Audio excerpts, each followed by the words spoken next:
It was a first, and it was a significant step forward. Métis Business Day, hosted by the Manitoba Métis Federation and the Louis Riel Capital Corporation, combined a trade show and workshops focused on growing Métis economic development opportunities through exchanging ideas, procurement, training, and business-to-business networking.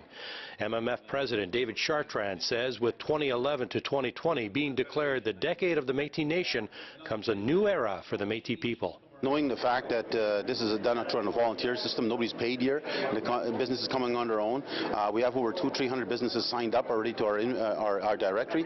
So it's really, I think, and it was done in a stage just to test out the market, see what kind of response we get from our own business community, and we're quite surprised to see that the reaction has been so positive.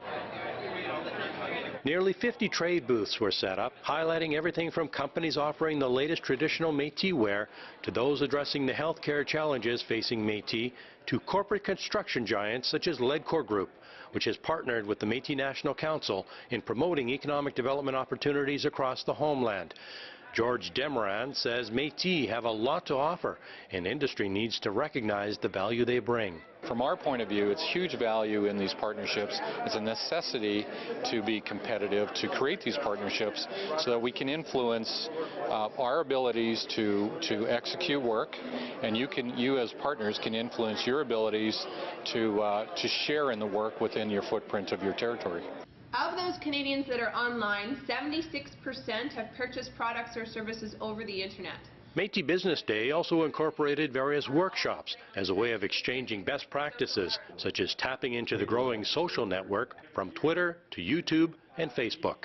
It's an industry that's changing very quickly, but it's absolutely here to stay, and something as entrepreneurs we need to be thinking about how we can utilize this resource to reach markets and move our businesses forward. Brad Frank urged tradegoers to think outside the box and to consider sticking to key messages that set them apart from the competition. What is it that makes you stand out? What is it that people will talk about? People will pay a little bit more if your comparative advantage or competitive advantage is something that they're really interested in. So what are you good at?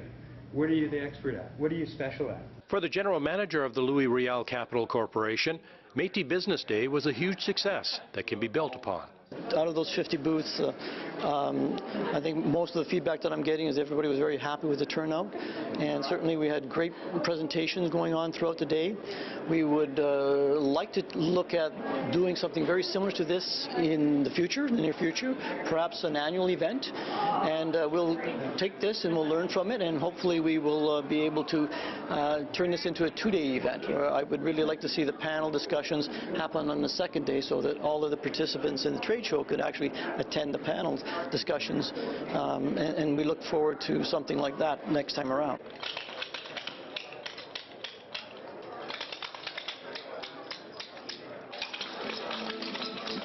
Métis youth are the fastest growing segment of Canada's population, and within the next 5 to 10 years they'll be flooding the workforce, looking for jobs or seeking ways to start their own businesses. So for industry concerned about fulfilling their employment requirements, it's time to take notice that Métis are ready for the challenge and open for business.